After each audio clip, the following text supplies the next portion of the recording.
थोड्याच वेळात बीडमध्ये ओबीसींचा महाएल्गार होणार आहे। छगन भुजबळ बीडमध्ये दाखल झालेत। ओबीसी महामेळाव्याची बीडमध्ये जय्यत अशी तयारी करण्यात आली आहे। मराठा संघटनांना भुजबळांनी विरोध केलेला आहे। या संपूर्ण सभेला मराठा समाजाचा मात्र विरोध आहे। मात्र आज बीडमध्ये ओबीसींचा महाएल्गार होणार आहे। छगन भुजबळ सुद्धा उपस्थित राहणार आहेत।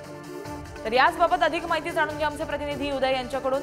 उदय, थोड्याच वेळामध्ये ओबीसींचा महाएल्गार होणार असं समजतंय, सध्याची काय स्थिती? बीडमध्ये जे छगन भुजबळ यांच्या उपस्थित जाहीर सभा होणार आहे त्याला आता सुरुवात झाली आहे। छगन भुजबळ यांच्यासह सर्व नेते व्यासपीठावर दाखल झाले असून अतिशय उत्साहपूर्ण वातावरण आपल्याला सभेच्या ठिकाणी पाहायला मिळते। थोड्या वेळापूर्वी शीतल साठे यांनी जे गीत सादर केलं तर त्यावर उपस्थितांनी टेका धरला होता। अगदी व्यासपीठावरील सर्व नेते आणि स्वतः छगन भुजबळ हे देखील उभा राहून प्रतिध्वनी देत होते। आता सध्या विविध समाजाचे नेते मार्गदर्शन करतात। थोड्याच वेळात छगन भुजबळ हे देखील भाषणाला उभे राहणार आहेत।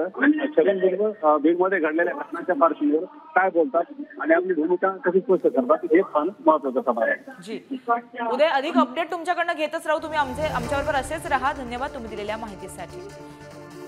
तर दरम्यान मराठा समाजाने दिलेल्या इशारावर धनगर नेते गोपीचंद पडळकर यांनी देखील प्रतिक्रिया दिली आहे, पाहूयात। अरे भुजबळ तुमचा बाप आहे, उगाच आता काय घोषणा देऊन काय होणार आहे? जाळपोळीच्या घटना बीडमध्ये घडल्या होत्या, त्यानंतर ही सभा होते। त्या गोष्टीचा मी निषेध करतो। राज्यानं हे सगळं बघितली परिस्थिती की तुम्ही आमदारांची घरं जाळता। महाराष्ट्रातला सगळा ओबीसी त्या प्रकरणापासून भयभीत झाला की बाबांनो, जर तुम्ही आमदारांची घरं जाळणार असाल आणि महाराष्ट्रामध्ये छोटा छोटा समाज ओबीसीमध्ये आहे, मायनर ओबीसी आहे, भटक्या विमुक्तांची संख्या मोठी आहे, तर त्यांच्या मनामध्ये एक भीतीचं वातावरण तयार झालं। आज आम्ही या बीडमधून जी भीती ओबीसी समाजाच्या मनामध्ये तयार झालेली आहे ती दूर करण्याचा आम्ही प्रयत्न आजच्या सभेतून करणार।